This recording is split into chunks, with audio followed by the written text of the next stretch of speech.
So here's how you put a third function, a standard third function, on a Bobcat tractor without buying the Bobcat version. So the first thing you do is take the seat off and then take this piece off right here. And you can see there are two connections you need to make. The first is 3H MPT to 1/2 inch JIC. So put a 90 in here and then you're able to bring that hose down and under the tractor. We'll show you that later. And then the other one's a bit more difficult right here. I'll show you a better angle there.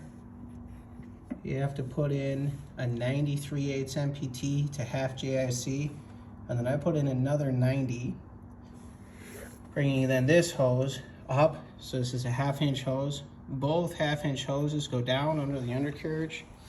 And under here, I just zip tied those to the same location. You can see them right there that are coming back into this cluster. And up the cluster, we have 1/2 inch JIC to 1/2 inch O-ring boss into the universal third function. And then here's quick connects. Put quick connects here so that you can take off the loader if you'd like. I just welded the third function onto the front loader plate here. Not the most beautiful welds, but they definitely will hold.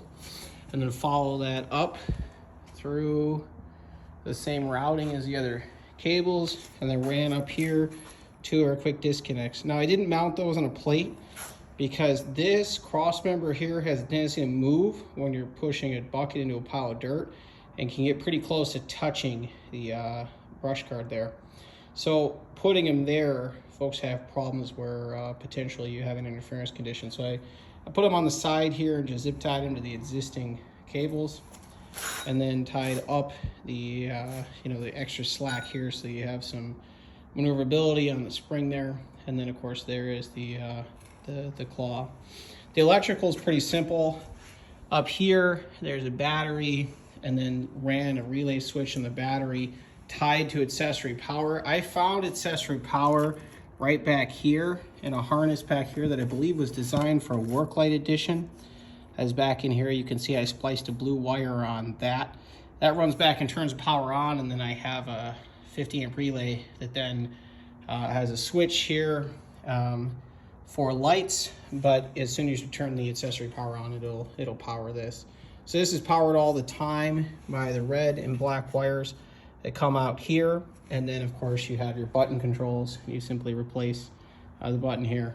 Works pretty well. The only challenge with this setup is accessibility. You have of course the 3-point hitch adjustment here, and then you have the valve body of the front loader here. That's, it's a bit challenging to get that 90 in. Make sure you use thread tape for sure on the MPT side of that, not the JIC side of course. That can be a little bit challenging, but you really want to get it between the front loader control valve and the 3-point, because of course the 3-point has the pressure relief spring and then dumps it ultimately into the manifold.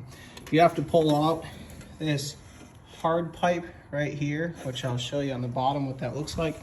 In order to spin that 90, that would be this one right here. You have to pull that one out, but it just threads out. That's a 12 millimeter, and the other side is simply just taking out a 19 millimeter bolt.